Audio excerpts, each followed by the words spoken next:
Some places do not stay buried in the past. They wait, quiet through the daylight, still through the passing years, and sooner or later someone always goes back. Do you believe there are places so steeped in darkness that a rescue becomes something else entirely, something final? Because some places do not need to be saved, they need to be destroyed. Welcome to Whispers After Dark, where shadows speak and the night listens. Tonight, the story continues. If you enjoy slow burn horror, unsettling creature encounters, and dark, immersive storytelling, make sure to like, subscribe, and leave a comment so you do not miss the next part. And if you have not heard what came before, parts 1 and 2 are waiting for you in the description below. This is Island of the Dead, Part 3 of the Devil's Island series. Now settle in, keep the lights low, and listen closely, because some places are cursed long after the dead are gone, and some fires are not lit for warmth, but for mercy. 2 years can make people believe the worst thing is over. That is how fear survives in places like Devil's Island. It waits for enough time to pass. It lets the headlines die, lets the paperwork get boxed and filed away, lets the men who were there try to convince themselves that what happened belongs to the past. Out on the horizon, the island stayed where it had always been, small, black, and easy to ignore in daylight. The lighthouse still stood on its rocky rise above the surf, hollow and weather-beaten, as if nothing had ever happened there. But I knew better. I had seen the creatures that moved in that storm, and no matter how ordinary life looked from shore, some part of me never stopped listening for the sound of that place calling again. Then, one quiet afternoon, Daniel Mercer walked back into my life. Daniel was not some conspiracy crank or drifter chasing ghost stories. He was a marine biologist, sharp, serious, respected, the kind of man who had spent years studying tides, migration routes, and deep water ecosystems along the coast. He believed in data, in weather patterns, in things that could be measured and explained. Before he lost his whole team on Devil's Island, he had made a career out of understanding the sea. Men like Daniel Mercer were not easily shaken, and they were not the kind to invent monsters just because the dark made them uncomfortable. By the time he came into my office that day, the man I remembered was still in there somewhere, but he looked worn thinner around the edges, as if the last 2 years had scraped something out of him and never given it back. He didn't waste time with pleasantries. He shut the door behind him, crossed the room, and set a folded printout on my. I opened it, and before I even finished the first paragraph, I felt the old cold settle into my chest. 3 missing persons, 2 men and a woman, college-aged. Online thrill-seekers who called themselves explorers, the kind who chased abandoned places and local legends for views, for adrenaline, for the chance to be the first ones to capture something the rest of the world was afraid to touch. They had told people they were heading off-grid to film something major. They had been gone for days before anyone realized they were not coming back. And buried there in the details was the one line that mattered. They had chartered a boat, and the destination listed on the paperwork was Devil's Island. 2 years earlier, I had gone out there with my own crew looking for a group of teenage boys, and I had come back with less than I left with. 1 man lost, another scarred in ways the body can never fully show. The boys gone, disappeared, lost. Take your pick of the words. Whatever haunts that island had taken them. I saw enough blood, enough screams, enough impossible things in a single night to ruin whatever peace a man thinks he has with the dark. Daniel knew that. He had demons of his own from the island. He had seen enough to understand what lives there when the fog rolls in and the storms rise up around the cliffs. He had found the article online before it vanished, before it could be laughed off, buried, or forgotten like every warning before it. And when he looked at me across that desk, I saw the same exhausted certainty I had seen in the mirror more times than I cared to admit. As he turned to leave, he stopped at the door, his hand resting on the frame as he looked back at me one last time. When he spoke, his words struck like cold steel. "If you go this time, burn it." The lighthouse keeper woke something out there. Something old, something ancient, something deadly. They are demons born of old magic, and there is only one way to be rid of them. Purge that island with fire until the lighthouse stands like a funeral pyre, or don't bother coming back at all. Flame is the only language those blue devils understand. Read the file. It has everything you need to know. I made the first call before Daniel had even reached the parking lot. Search and rescue. 3 missing at Devil's Island Lighthouse. The words were official, measured, the kind of language built to keep panic at bay. But the second I set the receiver down, I knew that was only half the truth. What was waiting for us on that island would not be handled by protocol, floodlights, and body bags. This was not just a rescue. It was an exorcism. If those 3 were still alive, then time mattered. But if the evil in that lighthouse had them already, then there was only one mercy left to offer that place. Fire. I sat there for a long moment, listening to the blood pound in my ears, before I reached for the phone again and dialed a number from memory. When the voice on the other end answered, calm and familiar, I felt the last of my doubt burn away. "Father Max," I said, my voice lower now, heavier with the truth of what I was asking. "I need your help." When I hung up, I sat there for a moment with my hand still resting on the receiver, feeling the weight of what was coming settle over me. I had known Father Maximilian since I was a boy. He had baptized my sister's children, buried my father, and over the years had quietly faced things the church preferred not to speak of in daylight. He had performed more exorcisms than most men would believe possible, and he had walked into darkness without flinching. If anyone alive could help me purge the demons from Devil's Island, Father Max was the man to do it. I stared at the file Daniel had left on my desk, took a slow breath, and opened it. I needed to know exactly what we were walking into. Somewhere along the way, he had gotten his hands on an old journal that had belonged to the original lighthouse keeper, the man whose family had vanished from the island. According to Daniel's notes, Devil's Island had not always been a place people spoke of in whispers. Long before it became a destination for dares, ghost stories, and curiosity seekers, the lighthouse had been a home. The first keeper assigned there had brought his wife and their 3 children to the island, and for a time they had lived well enough. They were not prisoners stranded on some barren rock. They had chosen that life. They liked the isolation, the clean salt air, the steady rhythm of the lamp and the sea. Supply runs were infrequent, but manageable. The children learned the tide pools and the seabirds. His wife kept a small garden in a patch of sheltered ground. The keeper maintained the beacon and its machinery with the kind of pride that made even lonely work feel like a calling. In those early entries, the journal painted a life that sounded almost peaceful. The family adapted to storms, to fog, to the long stretches of darkness, and they built a life out there on routine, discipline, and trust, which was what made the change in his writing so disturbing. When darkness finally entered that lighthouse, it did not come all at once. It slipped in quietly, the way rot creeps beneath good wood, small enough to ignore at first, subtle enough to dismiss. A shape glimpsed near the rocks below, footsteps where no one should have been. The children waking in the night, saying something had been whispering outside their windows. Then the tone of the journal changed. The entries grew shorter, harsher, less like a record, and more like a man trying to convince himself he was still sane. He wrote of sounds moving through the walls after midnight, of the lantern room going cold for no reason, of shadows he could not account for, even with the lamp burning bright.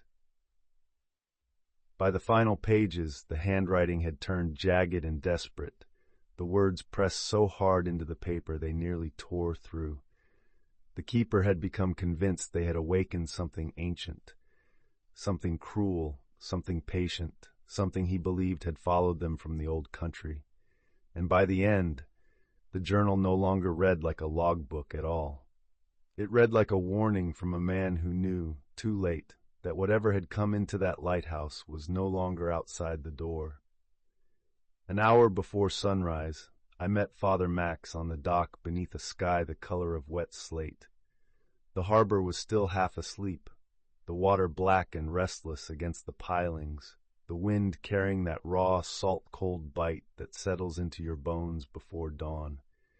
He was already there when I arrived, standing beside the gear in his long, dark coat with the collar turned up against the cold, one hand resting on the worn leather bag he had brought with him. In the weak dock light, his face looked older than I remembered, the lines around his mouth and eyes cut deep by years of things most men never have to see. But there was nothing uncertain in him. He stood with the same quiet steadiness he had carried my whole life, as if the dark itself had no claim on him. I felt better the moment I saw him, though not by much. Some places can make even faith feel small, and Devil's Island was one of them. The crew had already begun loading the last of the equipment. They gave Father Max a few curious looks, but nobody said anything. They all knew the stories about the island, and they all knew I had insisted we leave well before dawn so we could reach the shoreline at first light. When they asked why we were going out so early, I told them exactly what I could without saying too much, that I wanted every possible minute of daylight, and that we would not still be on that island after sundown. That was enough. Men who work the coast long enough learn when not to ask questions. Rumors had been circling Devil's Island for years, and after what had happened out there before, nobody was eager to argue with caution. They loaded the search gear, the medical kits, the ropes, the flood lamps we would likely never use, and the extra fuel I told them we might need. No one commented on how much of it there was. No one mentioned the weight of the cans or the way Father Max's eyes followed them as they were stowed aboard. They knew better than to force words on things that already felt wrong. We cast off while the world was still dark. The boat pushed away from the dock with a low groan of wood and metal, and soon the harbor lights were shrinking behind us, swallowed one by the gray, open water. The sea was rougher than I would have liked, not storm-tossed, but uneasy, the swells rolling beneath us with the same slow heaviness that always seemed to gather around that stretch of coastline. I stood at the rail with the cold cutting through my gloves and watched the horizon for the first signs of dawn. Beside me, Father Max said very little. He kept one hand on the rail and the other resting near his bag, his head slightly bowed, as though he were listening to something deeper than the wind and the engine noise. Whatever prayers he was offering, he did it quietly. I was grateful for that. The morning already felt loaded enough without hearing holy words spoken aloud over black water. By the time Devil's Island came into view, the first thin band of light had begun to break across the horizon. The island rose out of the water like a bad memory, all black rock and jagged cliff, the lighthouse standing above it in a silhouette I knew too well. Even in daylight, it looked wrong. It was not just the shape of it or the way the stone always seemed darker than it should have been. It was the feeling of the place, the way it seemed to pull the eye and hold it, as if some part of you recognized it long before your mind wanted to. As we drew nearer, I ordered the helmsman to hold us offshore. We sat there rocking in the swell, close enough to see the details, but not yet committed, waiting for the sun to clear the horizon completely. I was not about to put boots on that island while it was still half belonging to the dark. I had learned that lesson already, and I had paid enough for it. So we waited. The crew stayed quiet, their usual early morning chatter gone, each man fixed on the island in his own way. The sun rose slowly, a dull, pale light spreading across the water, touching the cliffs, the broken stone, the narrow strip of landing below the lighthouse. What it revealed did nothing to ease the dread sitting in my chest. Down near the shoreline, tangled against the rocks and what remained of the old mooring area, sat the shattered remains of the third boat. It was exactly where I had feared it would be, broken open like an animal carcass picked clean, the hull split and peeled back in places, wood and metal twisted together in a way that spoke of violence more than wreckage. It lay beside the remnants of the others that had come before, as if the island had a habit of keeping trophies. Even from that distance, I could see enough to know no storm had done that alone. Whatever had happened to those 3 missing kids, they had made it to shore, and whatever had met them there had made sure they were not leaving the same way. When the sun was finally clear and full on the water, I gave the order to bring us in. The boat moved toward the landing with the engine low and steady, every man aboard watching the rocks, the surf, the looming rise of the island ahead. As we closed the final distance, I felt the old dread come back in full, familiar and unwelcome, tightening behind my ribs like a hand. The place looked almost calm in the new daylight, and that was the worst part of it. Devil's Island always wore innocence best in the morning. It let the rocks shine wet and harmless.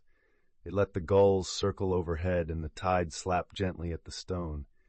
It let a man imagine, for half a second, that whatever had happened there could still be explained. But I knew better. I had seen that island in the dark, and I had heard what lived there when the sun was gone. As soon as we made landfall, the men began unloading the gear.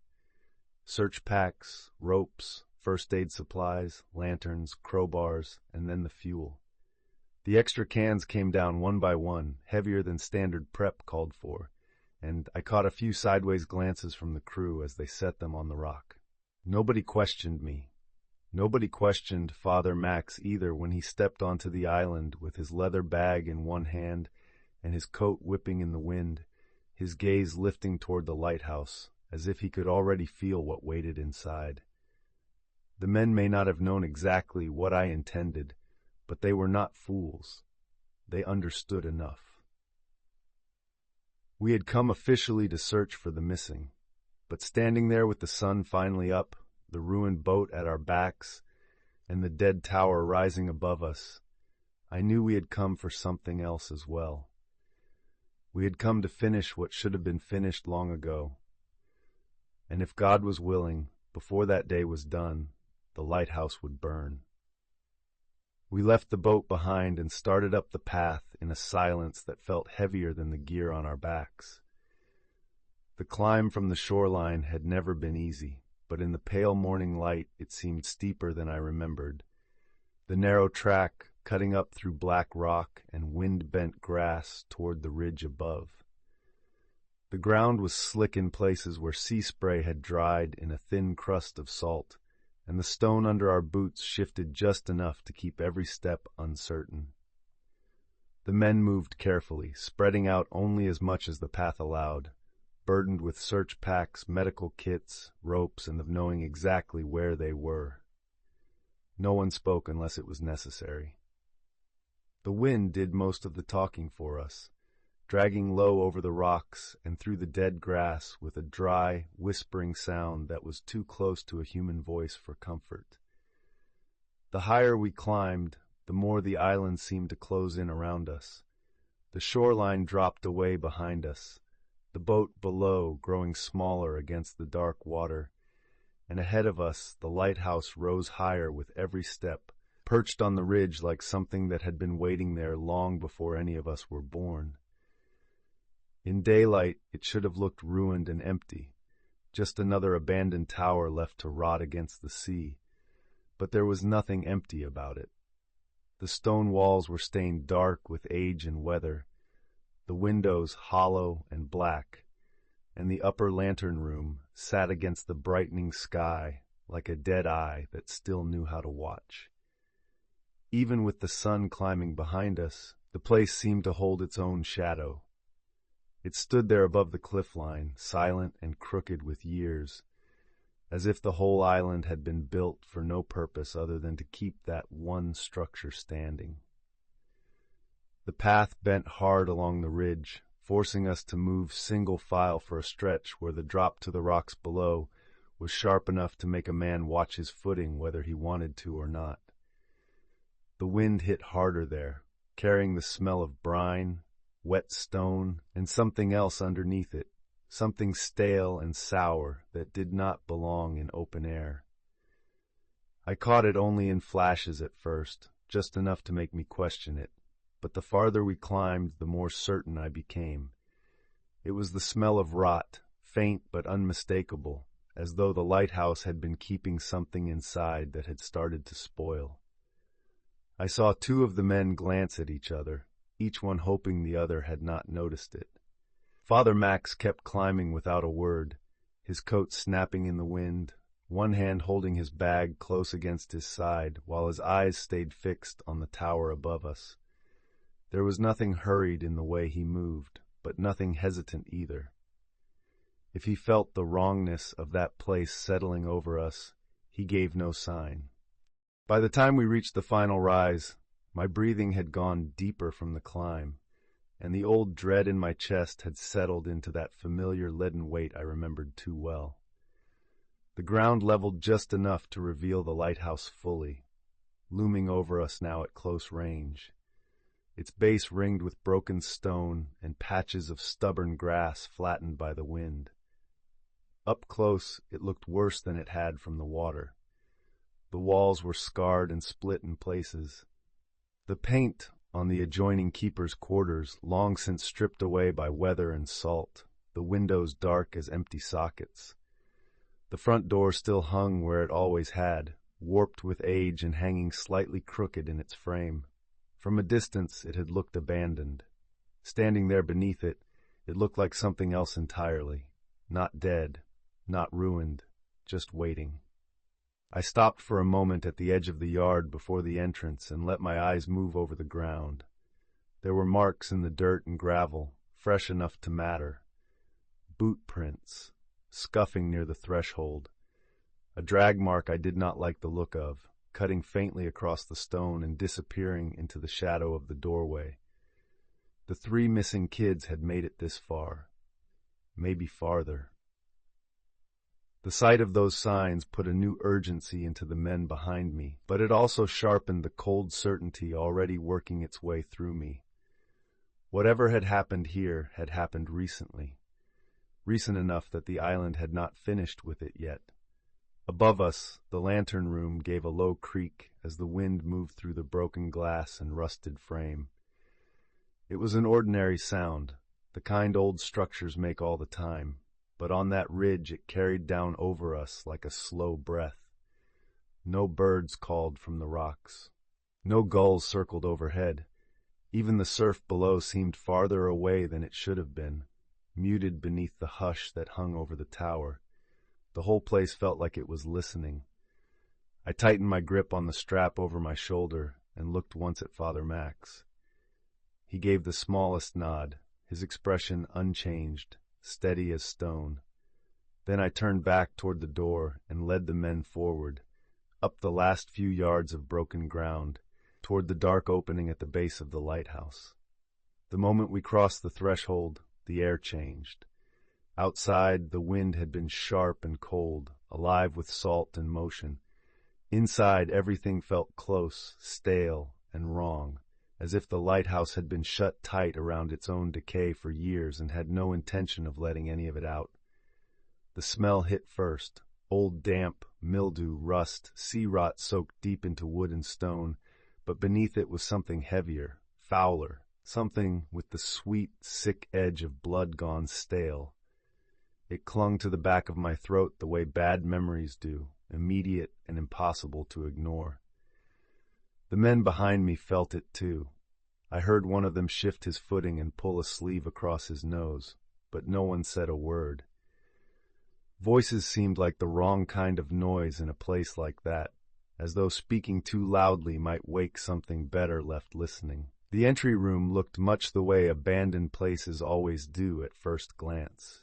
Dust, broken furnishings, warped floorboards, plaster sagging in places where moisture had worked on it for years.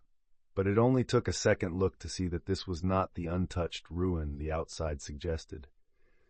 Someone had been there recently. Mud and salt had been tracked across the floor in overlapping boot prints, some old, some fresh enough that the edges were still crisp. One overturned chair lay near the far wall, and a backpack had been left half open beside it, one strap twisted beneath it as though it had been dropped in a hurry. A flashlight rested near the base of the stairwell, its lens cracked, the casing smeared dark with something that was not dirt. There were food wrappers, an empty water bottle, the corner of a sleeping pad shoved partly beneath a table. The three missing kids had not just stepped inside. They had made camp.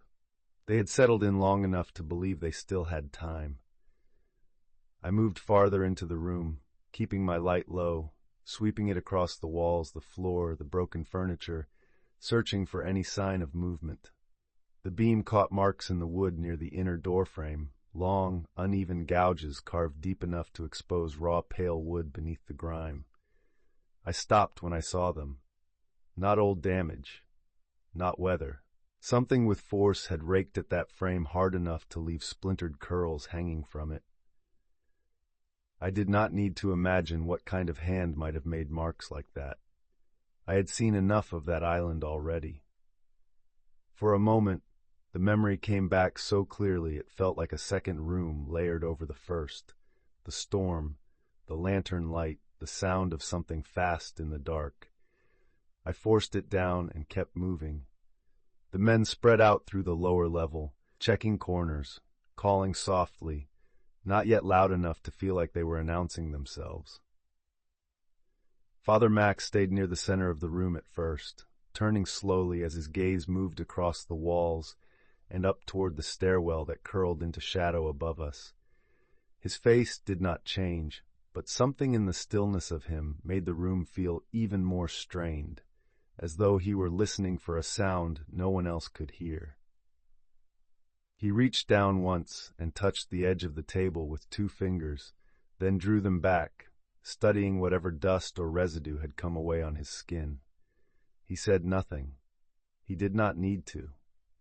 The place already felt occupied, even in silence. We checked the old keeper's quarters first. The adjoining rooms were cramped and airless, their once familiar shapes now dim and water-stained, the walls streaked with age and neglect. The small kitchen had been rummaged through recently. Cabinet doors hung open, and the contents had been dragged out and scattered across the floor. Rusted tins, brittle paper, shattered crockery. One of the crewmen found a camera near the sink, its strap tangled around the leg of a broken chair. The lens cracked, but the battery still warm enough to tell me it had not been sitting there long. In another room we found a jacket, a second pack, and 1 shoe lying on its side near the baseboard. Little pieces of a normal life interrupted, little pieces of panic. Everywhere we looked, there were signs that the group had moved through the rooms quickly, then stopped moving in any organized way at all. The deeper we went, the stranger the details became. There were smears on the wall in one narrow hall, dark and dried, dragged downward as though a bloody hand had steadied itself there. Near the foot of the main stair, the dust had been churned up by too many overlapping tracks to follow cleanly, but now and then I caught a mark that made my stomach tighten.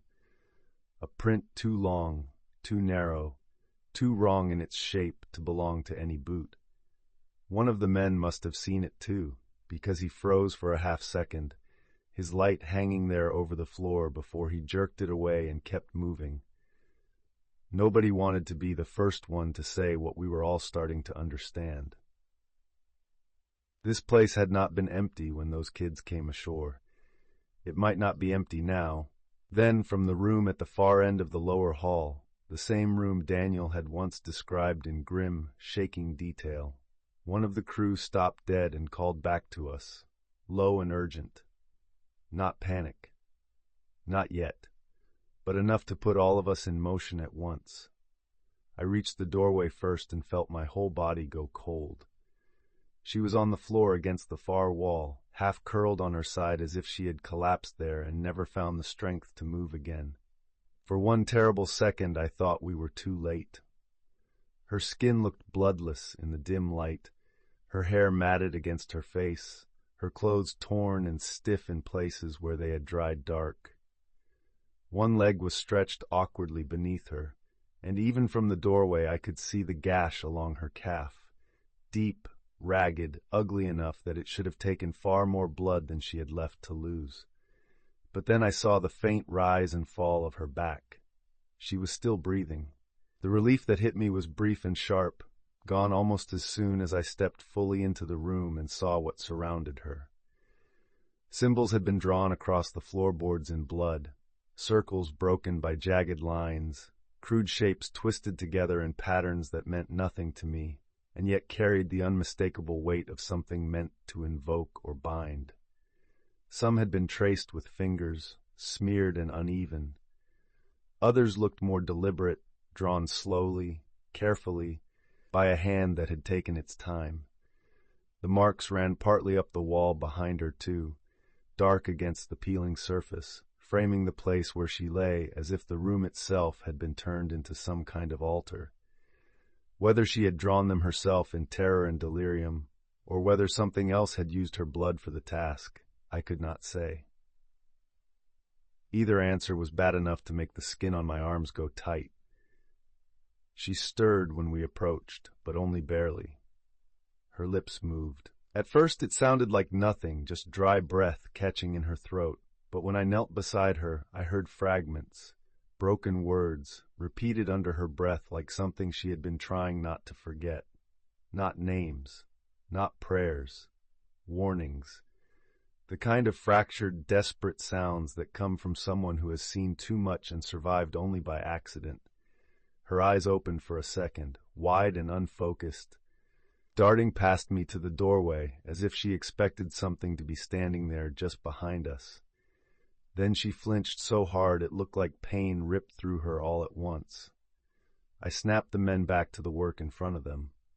One moved to check her pulse and airway. Another got a dressing kit open and started on the wound. The third cleared space and readied a stretcher. Training took over for them fast, which was a mercy. Within seconds they had her wrapped, stabilized as best they could, and lifting her as gently as the cramped room allowed. She made one thin, broken sound as they moved her, then sagged again, barely conscious, her head rolling toward the symbols on the floor, as though some part of her was still trapped inside whatever had happened there. I stood and stepped back to let them pass, my eyes moving once more over the room. The dried blood, the torn bedding, the marks on the floorboards, the stale, rotten air. This was where they had brought her. This was where something had kept her alive just long enough for us to find her. And all at once I understood what Father Max had likely known the second he stepped inside. This was not just a hiding place. It was preparation, a holding room, a place where night had been waiting to finish what daylight interrupted. As the men carried her out into the hall and started back toward the stairs, the room seemed to sink into silence again behind them, heavy and watchful. I looked toward Father Max. He had not moved far from the doorway, but his face had gone even more grave than before, his eyes fixed not on the girl, but on the blood symbols around her. He studied them with the kind of recognition I had hoped never to see on a human face. That was when I knew we had run out of time for anything but fire. I watched the men carry her into the hall, boots thudding softly over the warped floorboards, their breathing hard and controlled beneath the weight of her and the weight of the place itself. For a few seconds I stood in that room with Father Max, looking at the blood on the boards and the symbols circling the space where she had been lying. And the more I studied them, the colder I felt. I did not understand the shapes, not truly, but I understood enough to know they had not been made at random. There was intent in them, pattern, purpose. The air in that room felt fouler than anywhere else in the lighthouse, thick and close, as if whatever had been done there had soaked into the walls. Father Max lowered himself carefully, one knee creaking as he bent to look more closely, his fingers hovering over one of the marks without touching it. His face stayed calm, but the set of his mouth hardened in a way that told me all I needed to know. This was no feverish scribbling from a frightened girl. Something had marked her, or tried to. Something had been preparing her for night. He rose slowly, eyes moving once around the room before settling on me, and though he spoke quietly, there was no uncertainty in him. Whatever had been at work in that lighthouse was older than the rumors, older than the men who built the tower, older even than the family who first brought its darkness into written record. It had not been merely haunting that place. It had rooted itself there, fed there, nested there, turning stone and wood and memory into a dwelling place. As long as the structure stood, the thing within it would always have somewhere to return. The symbols around the girl had not been the work of a mind coming apart. They were a sign that whatever lived there had begun to claim her, and had we arrived after dark, I had no doubt we would have found something very different in that room. By then, the men were already moving her down the stairs. I could hear the careful shuffle of boots, the low, clipped sounds of training and urgency taking over. I followed them into the hall and stopped at the foot of the stairwell long enough to call after them, telling them to get her to the boat, keep pressure on the wound, keep her warm, and get a radio call out the second they were clear enough for signal. Search the shoreline once more, I told them, but only the shoreline and only in pairs. They were to look for signs of the other two, nothing more. No one was to come back into the lighthouse. The men looked at me then with the strained, hollow-eyed look of people who already understood more than they wanted to, and they nodded without argument.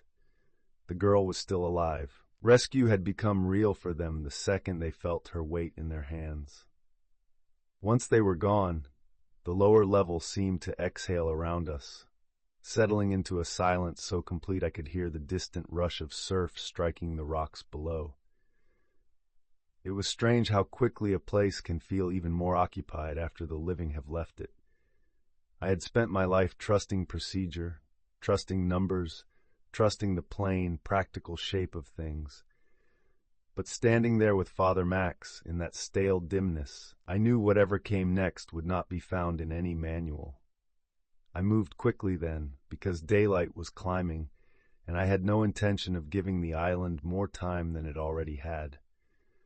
We had brought enough fuel for a reason.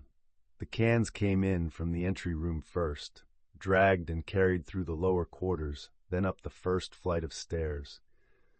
I poured in long, steady trails, soaking the floorboards, the walls, the old warped furniture, the door frames, the dry corners where years of salt and neglect had left everything brittle as bone. The smell of gasoline swallowed the rot room by room until it burned sharp enough in my nose to make my eyes sting. Father Max moved beside and behind me, not helping with the labor so much as marking the spaces for what they were. At thresholds he paused. At the keeper's room he bowed his head. In the narrow halls and at the base of the tower stair he traced the sign of the cross with oil and ash, and spoke words too low for me to fully catch, words that seemed to settle into the stone instead of lifting away from it. In any other place, the sight of a priest blessing rotten boards and cracked plaster might have looked strange. There, it felt as necessary as breathing. We worked our way upward, higher into the tower, and the deeper we went, the worse the place felt. The stairs groaned under our boots, spiraling through damp shadow and stale air, and more than once I had the crawling sensation that we were being followed just one turn above or below, always out of sight, always just beyond the reach of the eye. Twice I stopped and swung my light back down the stairwell, expecting movement. Twice I found only darkness coiled below us like deep water. At the upper levels, the wind found its way in through broken panes and fractured stone, moving through the lantern room with a long, hollow moan that sounded almost human. I doused it anyway. The rusted fittings, the splintered boards, the remains of old equipment, the walls beneath the shattered glass. Fuel dripped down from the metal and pooled on the floor, running in thin rivers toward the stair. Below us, the lower levels were already primed. Above us, there was nowhere left for the fire not to take. When we came back down, we did not spare the outbuildings. The little utility shed crouched off to one side near the edge of the rise, half collapsed and weather-beaten, but dry enough inside to burn hot once it caught. I splashed fuel across its threshold and through the leaning doorway, over the old shelves, the rusted tools, the brittle scraps of rope and paper that still clung to it. The remnants of the keeper's outbuilding got the same treatment. Anything that might hold the memory of that place, anything that might give it shelter again, I intended to leave in ash. By the time I was done, the fumes lay over the ridge so heavily the whole hill seemed ready to ignite from a single breath. I turned once at its base and looked back up at the lighthouse. In the full light of morning, it rose above the ridge, black and silent and drenched in fuel from base to lantern room, the outbuildings standing around it like dry kindling. For one strange second, the whole place looked smaller than it ever had before, as though stripping away the darkness had revealed not its power, but its age. Then I struck the flare. The first one hissed bright in my hand, red-white and furious against the sea wind. I sent it spinning into the open doorway, where it vanished into shadow for half a heartbeat before the interior flashed alive with a low, hungry bloom of orange. Almost at once the fire found the fuel and ran with it, surging through the lower rooms in a rush that felt more like release than destruction. Father Max lit the second and threw it toward the shed. Flames leapt up through the doorway, then out through the broken side slats, cracking the old wood as they took hold.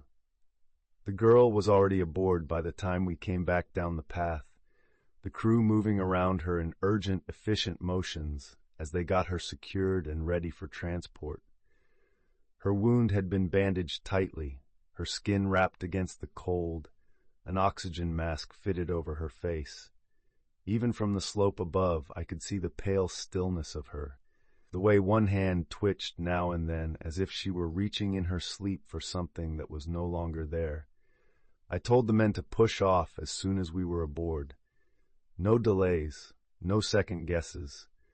Father Max came down beside me with the same measured stride he had carried all morning, but there was something in his face now that looked not relieved, exactly, but resolved. We had done what we came to do. What remained was the part no one would ever forget. By the time we reached the boat, the base of the lighthouse was already burning hard, fire rolling through the windows, pouring from the broken entry and licking the rocks around it. We climbed aboard fast, the deck rocking beneath our boots as the crew cast off and pushed us clear of the rocks. I kept my eyes on the ridge as the boat eased backward into open water. The fire climbed with shocking speed. It raced up the interior stairwell the same way we had laid it, drawing breath through every crack and broken pane, feeding on dry timber, old cloth, dust, rot, and whatever else had made its home in that tower. Within moments the lantern room above caught too, and when it did, the whole top of the lighthouse erupted in a burst of flame that seemed to punch straight into the sky. The shattered glass glowed white-orange, then burst outward. Burning fragments spun into the wind. Smoke boiled upward in thick black columns, curling over the ridge and drifting out above the sea. The outbuildings were engulfed as well, one after another, each collapsing inward as the fire chewed through what remained of them. Above the roar of the fire and the pounding surf, a screech tore through the air, high, shrill, and not of this world.